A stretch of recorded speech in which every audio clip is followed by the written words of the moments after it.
Hello, everyone, and welcome to Fearlessly Authentic. I am your fearlessly authentic leader and host, Jodi Harrison Bauer, and I'm so happy to have you here today. I'm excited to share a lot of things that have been on my mind lately. If you are a first-time listener, welcome to the show. This is the place where we educate, empower you with that education, and maybe entertain you a little bit and inspire you to go live a fearlessly authentic life. It's not always easy, but it is doable. And anything is actually doable if it's important to you. So that is what the show is about. You can find me on all social platforms at Jodi Harrison Bauer, including YouTube. You can also see this show on YouTube with me and my guest, but it's just me today. So you can see what I look like. And let's see what else. Oh, a 5-star rating. And I appreciate all the comments I get from all of you.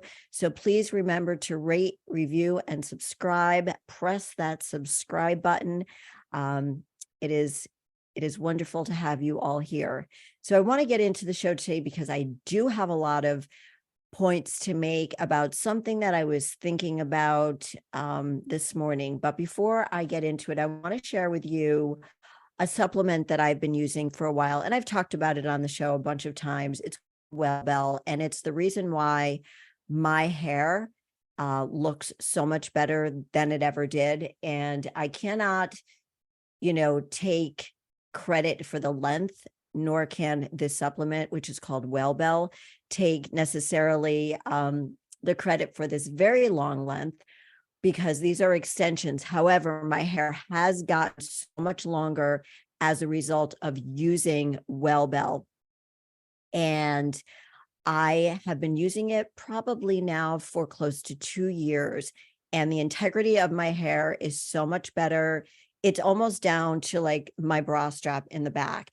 The thing is, my hair has always been really fine, but now the texture of it is really nice. And when you get older and you are postmenopausal, lots of stuff happens, but even things change after the age of 30 because your hormones start getting really a little unbalanced then, and that affects your hair growth and maybe the way it's growing. So check out Wellbell. I'm going to tell you a little bit more about it other than how great my hair looks.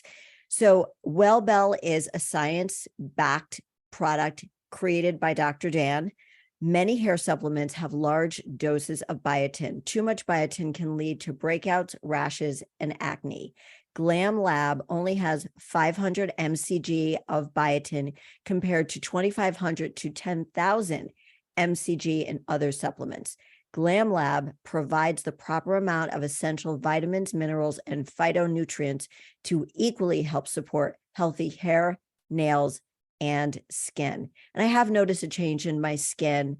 And for those of you who are first listening, I'm 62 years old. I've never had skin issues, but when you do get older, your skin gets looser, and it's nice for it to look smoother and healthier.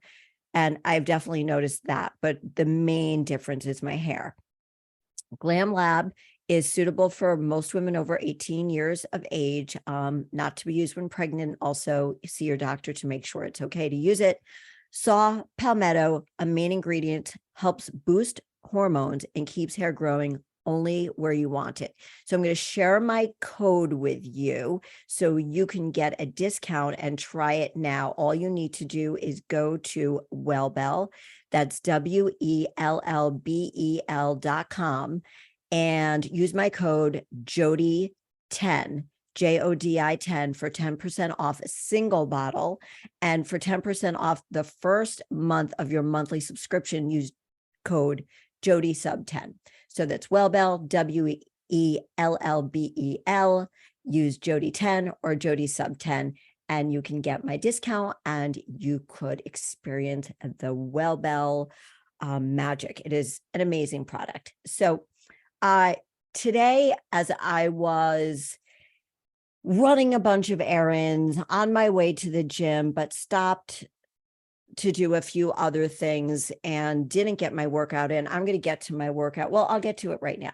So I decided that, well, back in a long time ago, back in 2007, when I was 47, 46, 47, I decided that I was going to compete in fitness shows. And when I was in my 30s, I, was working out at the gym. I worked out 5 days a week, and I was determined to feel the best I possibly could. I have two daughters, they're 30 and 34, and I had two miscarriages in between the girls. So when I had my second daughter at 32, I said, I am going to get into the best damn shape of my life. And I was never going to be one of those moms that said 10, 20 years later, I'm still holding on to my baby weight. That was just me. That was a personal choice. It was important to me. I've always maintained good weight and so on. But I gained 45 pounds with my oldest, and I gained 35 pounds with my youngest. Mostly it was water retention. Honestly, seriously, that's the truth, because in 20 days, I lost like 20 pounds. And as you know, the last 5 to 10 pounds are the hardest. So I got into the best shape of my life by the time I was 34, 35 years old. And I wanted to compete in fitness shows. And the man I was married to, the father of my children, would not allow me. Yes, you heard me correctly. He would not allow me to compete in fitness shows. He told me no wife of his was going to get on stage in stripper heels and compete in fitness shows. Well, that's all I need, is for somebody to tell me I can't do anything, and I do it. However, I was married and I was upset about it, but I was like, okay, you know what? Let's see if I still always want to do this. Obviously, I wasn't very happy about it, but the reason for doing the fitness show was because I wanted to feel my best. I felt unstoppable. I felt sexy in my body. I had never had, I'd never felt so strong in my life. And I had these two beautiful children. I had a very nice life, and I wanted to do that. He wouldn't let me, also wouldn't let me get my boobs done either. So again, nobody tells me what to do. It's just going to make me push a little bit harder. So fast forward 42, I get divorced, and fitness is still a huge part of my life. I'm training people, I'm working out, I'm teaching classes, I'm doing the whole thing. And I decided that I was going to start competing in fitness shows. And so I started with a coach at 47 and was so scared to get on stage, so scared. I came up with every excuse.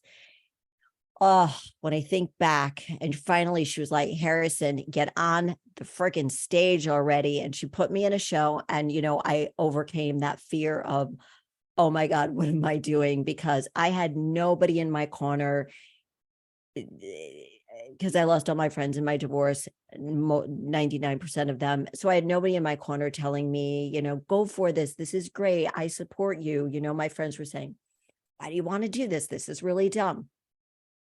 So I get on stage at 47. I start competing in a bunch of shows. I am going through menopause. I'm starting to go through menopause, but I'm not letting anything stop me, because I am invincible. I am unstoppable. I am determined. I have a plan. I have a coach. I am getting there. And little did I know that those were all the components of being unstoppable, but there are a lot more. We're going to get into them. So what I lacked while I was doing that was confidence. Okay. Which is why I feared getting on stage, because it was a lack of confidence. I feared failure, and I didn't want to do that. And I'll tell you a little side story. So the first show I was in, I didn't want anybody to come. And I called my mom and dad, and I said, my father answered the phone. I said, Daddy, guess what? I just did my first show. And he said, how'd you do, Jodi? And I said, I came in second. He said, that's my girl. He said, how many girls were competing? I said, 2.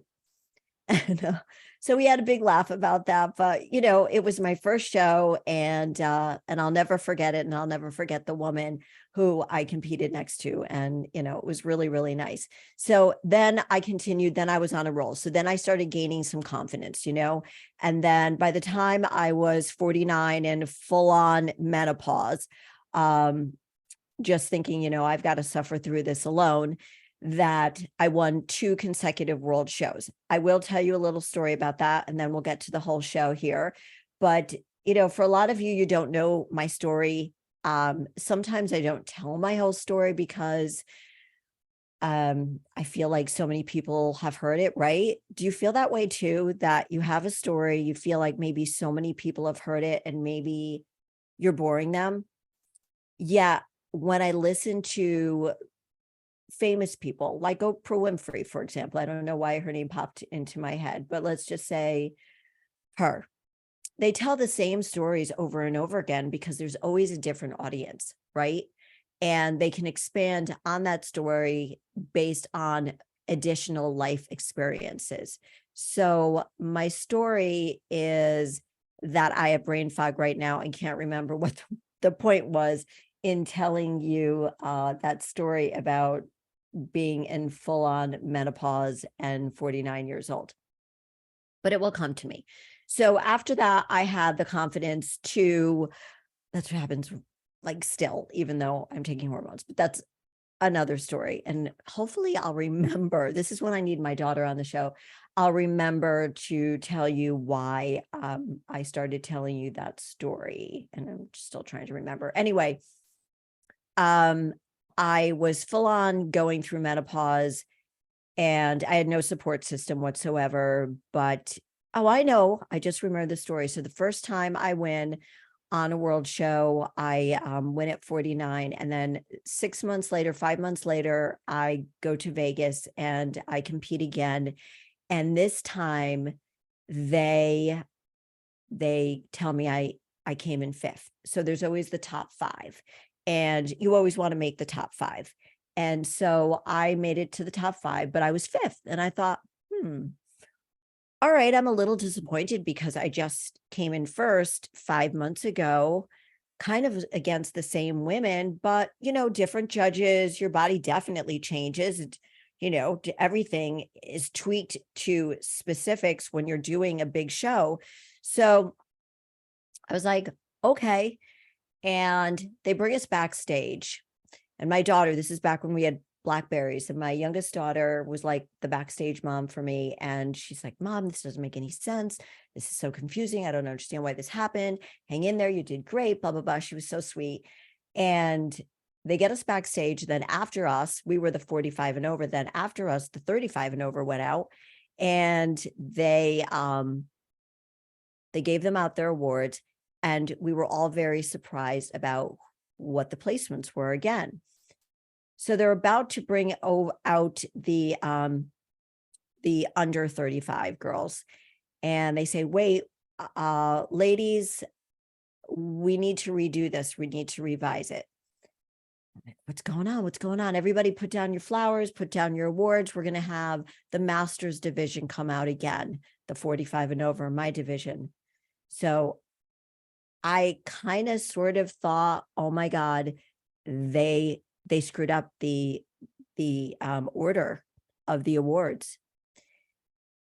And that's what happened. So as soon as we got outside, as soon as we came back out on stage, they started the announcement over again. And the girl that came in 1st came in 5th. So I knew I was going to come in 1st. And, that was a horrible way to sort of win. I felt bad for the girl. I didn't feel bad for me because stuff happens, but I felt really, really bad for her. And that's the worst story about competing, but it built my confidence. I picked myself up from feeling like I had it was one of the best things that I ever did. So I competed for a couple of more years until I was 54. Well, last time I got on stage was 55. And I just put out an Instagram reel about that I got on stage at 55, not because I thought I was going to compete again, but because my mom had suffered a devastating stroke and it left her paralyzed on her right side and 80% speech impaired. And I know I've probably talked about this a little bit, and she really is the strongest woman, the feistiest woman I've ever known. And I thought, you know what, I'm going to get on stage to walk for her. And that was all the motivation I needed. And I never thought I'd get back on stage at 55. Come on, like the age bracket was 45 and over. I ended up placing second in a world show. They did not do heights because there weren't a lot of women, although the division had grown tremendously since I was in it. So there were, I don't know, 30 women, all different heights, which is very unfair to compare a very short woman like me, even though I'm in, 4-inch stripper heels, to a 5'7" woman who's also in stripper heels. So I lost against a tall, she probably wasn't that tall, a taller 45-year-old blonde woman. So the judges either like brunettes or blondes, and, they always have a look. So it was a win-win for me. I felt like I won the short division, and that was the last I competed. And I continued to train women at my studio. I had an award-winning fitness studio, and I was like, okay, I'm going to hang up my stripper heels and my bikini, but I'm not. I'm getting back on stage at 62, which is how old I am. I'm getting back on stage in November. And that has brought me to the title of today's show, Unstoppable and Sexy, because that is how I want every woman to feel. Because I know from training women for 34 years, over 34 years, that every woman wants to feel that she can do anything possible, that she puts her mind to it, and that she's sexy. And you know what? Sexy for every woman is different, just like our genetic makeup is different. But sexy means something different to every woman. So what sexy means to me doesn't mean that for somebody else. And so when we come back from the break, I am going to get back here and tell you exactly how you can become unstoppable and sexy, because we all want that. I'll see you back in a few minutes. Welcome back, everyone. We are going to get right into how to be unstoppable and sexy, because this morning, as I mentioned at the beginning of the show, I was thinking about all the people that I talked to, the people that I've trained. I don't know, it just popped into my head. Because when I do these shows alone, I really want them to be very organic and very authentic.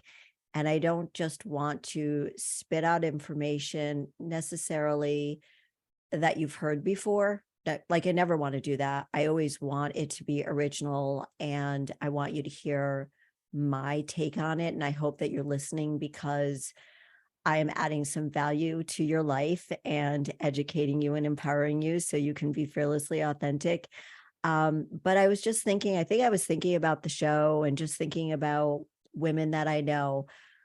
So let's get right into it. Being unstoppable and sexy.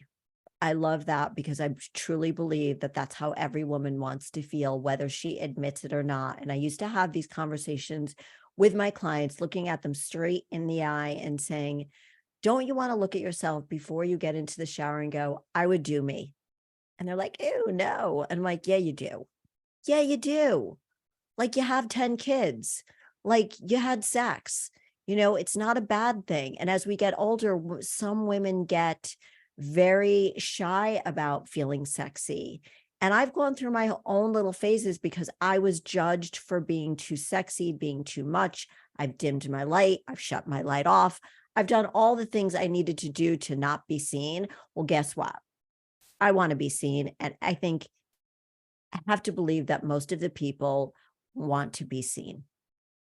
If they don't, then that's up to them. That's a personal choice. But I think that if you want to live your life and you want to have a healthy, full life, that you want to be heard and you want to be seen. And that's what a lot of women complain about in their relationships, maybe at work. So becoming unstoppable and sexy involves a combination of personal development, self-confidence, and taking care of your physical and mental well-being. And so here are some tips to help you get there. And some of these I know that you already know, but becoming unstoppable, you first need to set clear goals. And I've always talk about goal setting. And sometimes it's hard because sometimes we don't know what our goal is. Sometimes we're confused. Sometimes we just don't even feel like we have a goal. So identifying your goals and creating a roadmap to achieve them is easy once you know what it is. So I know a lot of people struggle with, again, that goal and that purpose. And if they do, I really suggest having a vision board. I know you've heard it before, but seriously, journal and have a vision board. I have a vision board right over here in my office. It really helps you to look at yourself as objectively as you can and not be shy about it. It's the only way you are going to become unstoppable, if that is your goal. And I preface it by saying that I believe that so many people want to, talking more specifically about women, but I know, I've trained a bunch of men and they want to feel unstoppable in their relationships, with their children, in everything they do, because being unstoppable is limitless. It makes you feel like you are doing the best that you can. So if we first have to determine what our purpose is. What do we love to do? What is our goal in providing that purpose to the world, right? So for me, it was pretty easy. I loved fitness. I wanted to help people get fit. I wanted to help people feel stronger, specifically women. When I had my children, my purpose, my main goal was to be a strong woman for my daughters. Little did I know that by going to the gym 5 days a week, that was making me not only stronger in my body, but stronger in my mind to deal with a lot of the bullshit that I was dealing with in my marriage, and maybe, with my parents and, in-laws and all that stuff, family dynamics, and just, life. So stress of kids, I don't need to go into the whole detail, but finding your purpose is not always the easiest thing in the world, but there are people that can help you figure out your purpose. A good therapist can help you that. Somebody who knows a lot about different career choices, they can help you also determine what your purpose is, because you know it. You know your purpose. You just can't see yourself doing it. That's what I truly believe. So in order to become unstoppable, you've got to have an objective, right? And you've got to figure out how you're going to get there, creating that roadmap. So for example, I wanted to compete in fitness shows. So I found a coach, and then we created a plan, and I got on stage. So that was my plan. When I got married and we decided we wanted to have children, we made sure that, one of the goals was that I would stay home. So we made sure that we had enough money. So when I had the baby, we could keep me home. And that's what we did. So that was the goal. We created a plan, and then we did it. So it's not always easy. It's like really usually not easy. But if you want to feel like you can do anything, being unstoppable, that's what I call it, then you need to have a plan and a goal. It's like that with everything: nutrition, fitness, motherhood, friendships, right? You have a friend, you want to develop that friendship, you create time to be with that friend. The other thing that you need to do to become and feel unstoppable is you need to develop resilience. Learn to bounce back from failures and setbacks. Resilience is crucial to maintaining momentum, even in the face of challenges. So when I got divorced, I had to bounce back from it. To me, I felt like I failed. I felt like I failed myself and my children. But I also realized that it was the beginning of a new life for us. Their father was always in their life. He's a great father, but it was a setback for me. I had to start figuring stuff out at the age of 42. Who do I want to be? What do I want to do? And to me, and this might sound a little weird, but I welcome those challenges. I see the mountain, I want to climb higher. I don't hike. I'm just using that as a metaphor. I see the mountain, I want to climb. I get to the top, I want to climb higher, higher, higher. But that resilience, I needed to have that resilience when I was working really hard to compete in shows, when I was working really, really hard, and I had like 3 or 4 jobs. When I became a single mom, I had to develop resilience when I didn't make the kind of money that I wanted to make, or somebody didn't want to carry the line of eyeglasses that I was selling. So it's, or just dealing with, losing most of my friends after the divorce, that nobody wanted to hang out with me anymore because I didn't have a significant other. I didn't want to have a significant other. My ex-husband got a significant other right away. And you ladies who have been divorced, I'm sure you get that. So, it wasn't cool to invite single 42-year-old Jodi with her new boobs to a dinner party or a backyard picnic, because who knows what she might show up in. So I had to develop resilience for the first time in my life. Honestly, you guys, because things kind of came pretty easy to me for the most part. So that was the toughest time, but it's very important to learn how to do that and to learn from the setbacks, that you can grow from that and be stronger. You don't have to sit there and wallow and think about, why did this happen? And how can I become more resilient? Just fucking do it. Put your damn big girl pants on and just do it. Like, come on. Like, life's going by. We don't have time to like sit there and have a pity party for us. Like, life is going on. And in my case, I had 2 little girls staring at me, and I had to show them what a strong motherfucker mother I was, because I needed them to follow my lead. I needed to lead by example. So part of that is always learning.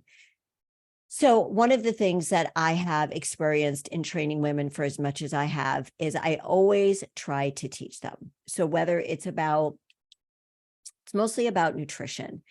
For the training, they would come in and I would train them and I would move the weights and they would move their body. But learning about why they need to move, learning about why it's so important that they do resistance training as an example, and why they need to eat healthy. And one of the things I've been talking about a lot is menopause and being postmenopausal. And as in everything that you want to accomplish, it is very important to have a goal.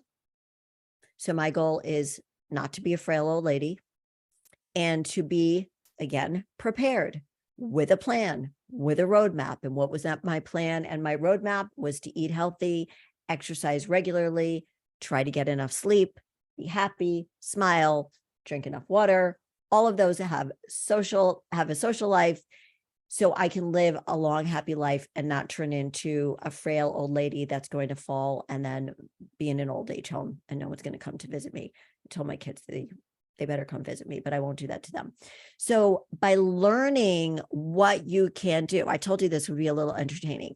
By always learning, I'm always teaching my clients what they can do to feel better in their body. So by always learning, you're developing new skills, you're staying updated, and it's a new way to seek new personal and professional growth, right? Because if we're not learning, in my opinion, we're not living. It's just so true. You cannot, and you'll realize this as you're getting older, that learning, thinking, doesn't mean that you need to become let's say you're interested in fitness just because that's my area. You're interested in fitness, but you don't want to become a personal trainer. You don't want to become a nutritionist. You don't want to really teach anybody that, but you want to learn. I love to learn. I don't like to take tests, but I love to learn because it empowers me. And that is what I like to do on the show and what I want to encourage you to do. Because if you're not growing, if you're not learning, you're not growing and you're not living, right? Okay. So time management. One of the ways to become unstoppable is to manage your time correctly and to know that, okay, during this time I'm doing this time I'm doing this. And every single time you manage that time correctly and you accomplish a goal or a task, I'm telling you right now, that will help build your confidence. I know it because I do it, right? So one of the things I have to do right now as I'm getting ready for the show that I'm going to do in November is my coach told me that I've got to do 40 minutes of fasted cardio in the morning. Oh, I hate cardio. Hate it. Hate it, hate it, hate it. Never a big fan, was never a runner, just don't like it. Anyway, I've been keeping a diary of doing the fasted cardio, and I've done it probably 90% of the time. So I feel like a piece of shit that I haven't done it 100% of the time because that's just who I am. So learn to manage your time correctly. So when you go to bed at night, you're like, oh my God, I did all this today. I'm unstoppable. I'm going to do the same thing tomorrow, and I'm going to do it better, and I'm going to manage my time better. Confidence. So all of this leads to confidence. So when you make your goal and then you create a plan, that means that you actually believe in what you're going to do, right? So you create the goal after you figure out what that goal is, and you start believing in your abilities to reach that goal and start trusting yourself. And that's why it took me so long to get on stage, because I didn't trust myself. I could start crying right now, but I'm not going to, because I'm going to stay strong and be unstoppable during this. And my confidence and the confidence that you will build will help you overcome any self-doubt, which is what I had, and help you navigate through other situations more effectively. So I never thought that all these years later that I would still be talking about competing. And my coach has been on the show. I have a different coach now, but the coach that I had, she's been on the show, and she told me I was very coachable. And I know that because I like to learn. It was nice to hear from her too, because at the time I was her oldest client. And so we had a lot of things to prove together. And she knew that I had a lot of fears, self-doubt that I needed to overcome. And when you believe in your abilities and you trust yourself, that means that you have to also try to move over from your fears. So there's a lot involved in that whole confidence thing. It doesn't always come easy, right? So we have our fears. How do we get over our fears? We tackle it. We embrace it. We have it sitting right next to us all the time. We're facing it. We're saying, get out of the way. We're stepping over it, whatever it is. But once we overcome that fear and that self-doubt, it leads to confidence and your ability to hit that goal. And then it's kind of smooth sailing until you want to reach another goal. But now you're equipped with the right things. So we're going to get back to how to become sexy and stay unstoppable in just a few minutes. Stick with us. I'll see you back in a few. Welcome back, everybody, to Fearlessly Authentic. We were talking about being unstoppable and sexy, and here we go right into the sexy part. So the other thing that I forgot to mention is one of the things that I did after my mom passed away. in 2021. She passed away the day after my birthday in December 28th. She put me in ballroom dancing when I was 13 years old because she thought it was important. And I hated every minute of it. My hands were clammy and I didn't want to touch boys and all that other stuff because I was only in 7th grade. Who wants to stand next to a boy that close when you're in 7th grade and you have hairy legs, blah, blah, blah. Anyway, so, when I knew she was kind of failing, and I told her I was going to do compete in Latin dancing. And it was something I did always want to do. Anyway, fast forward, I found a professional dancer, and we danced for about 5 months. I ended up winning the over 60 category, and it was really, really, really, really, really scary because it's not just you walking on stage or you doing a presentation. So for me, it was walking on stage, competing in fitness shows. For you, it may be making a presentation, or dancing or doing whatever it is, a TED Talk. And just that's you on stage, right? So if you screw up, okay, I screwed up. But for me, I had this dancer, even though these dancers are incredible because they make you look so good, because I was okay. But that was something I was super fearful of doing. He was great. And I enjoyed it. And like I said, I won a bunch of shows and I enjoyed it, but my love was still to be in the gym more. It was a lot of time. It was a lot of traveling. It was a lot of competitions. I didn't really want to compete that much, but what I noticed when I got really nervous is that my left eye teared. Very weird. So when I get nervous, or I think when I'm in a nervous situation or anxious, I don't know, I have to be aware of it. But every single time I stepped on stage with him, my left eye would tear like crazy. It was really embarrassing because the judges thought that I was crying afterwards because I was that nervous, but it was really, really fun. So in telling you that story, I want you to know that, even if it's scary as hell, but you want to do it, find the people that will support you, find a coach, find somebody who will help you reach your goals. There are people out there that do this, whether it's me as a trainer and nutrition, a Latin dancer, professional dancer, a life coach, whatever it is, there are people out there who can help you figure out what it is you want to do in life. A lot of people have changed careers. If you are looking to change careers, there are people that coach you in career changes and can help you get to where you are. The first thing you have to do to be unstoppable in anything that you do is to figure out what your goal is. Once you find your goal, you can find somebody who can help you there, and they will help you create the plan. That is what a good coach does.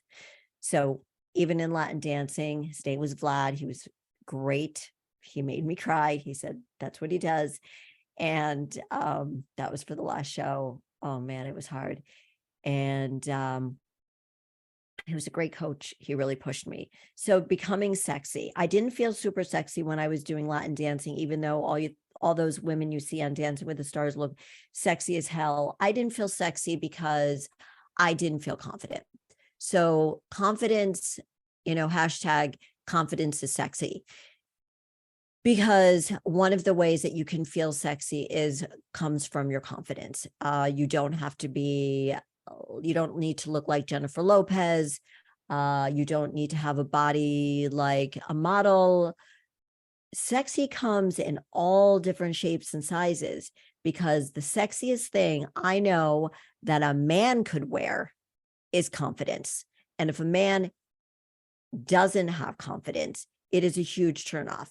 He could be the best looking guy in the world, but if he lacks confidence around me, he's not going to be attractive to me. So in being unstoppable and sexy, you don't have to be both, but it's what I want for you if you are willing to accept the fact in your own head that you would like to be sexy. So one of the first things to do to feel sexy is to take care of yourself, right? Because if we don't feel good in our bodies, and we're not healthy, more than likely we're not going to feel super confident and therefore sexy to wear clothes that maybe show off our figure a little bit more. Again, for us, not for anybody else. If you want to do it and that person in your life loves it also, then yay.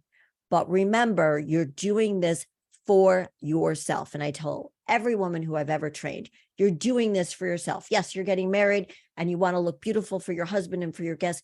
Great. But first, do this for yourself.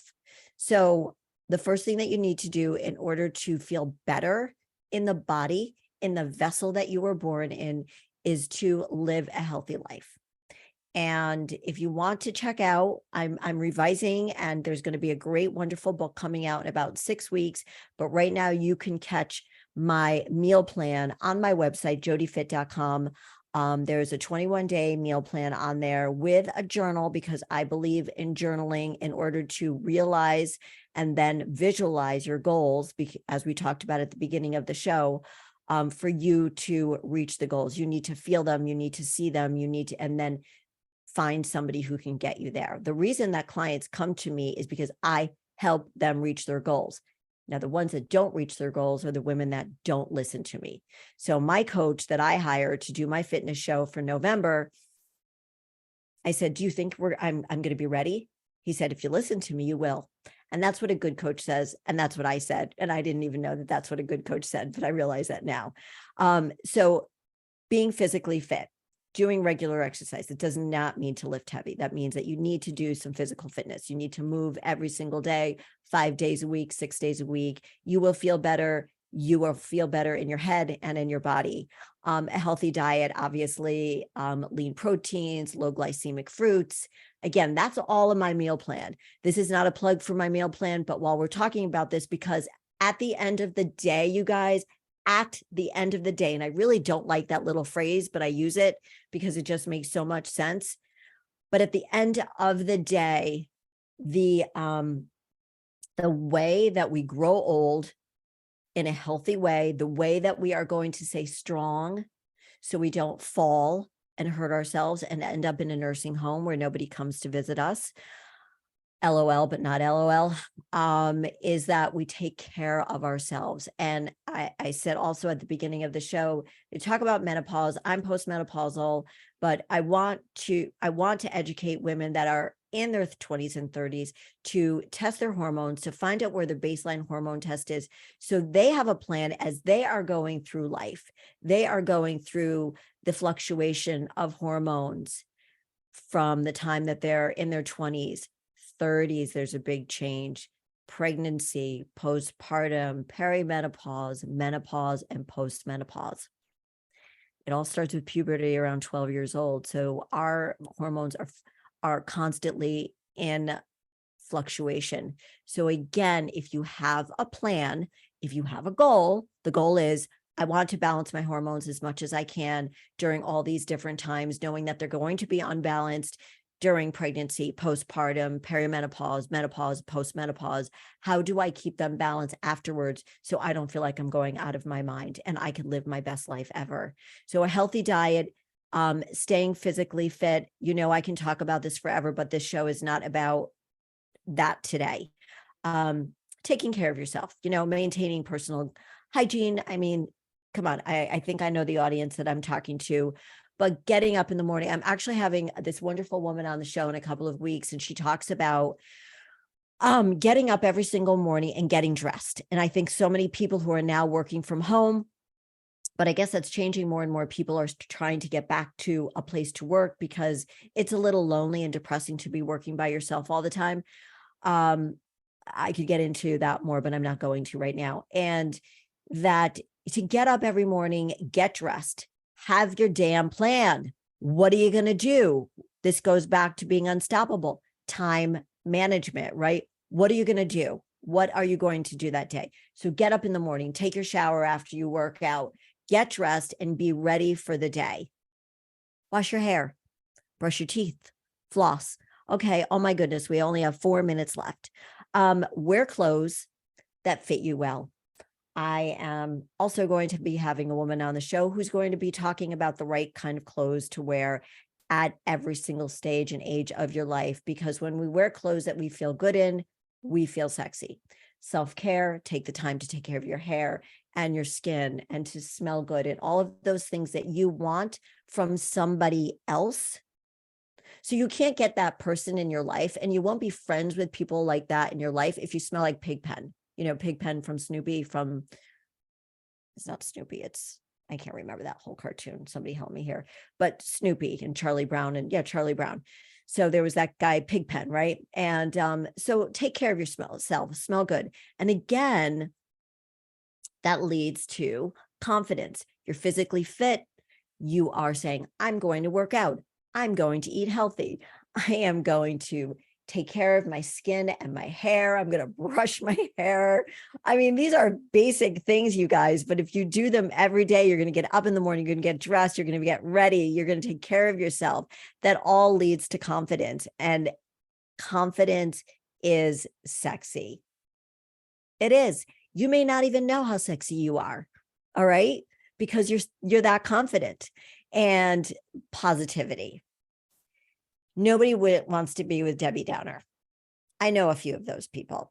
And, a downer person is not somebody that exudes life and not necessarily confidence, but it makes you more attractive to others. And it helps you when you focus on the positive. You focus on the positive. You focus on your strength, and it radiates positivity. And what you are, you attract. So if you are negative, if the sky is falling, if you have victim mentality, nobody's going to want to be around you. All right.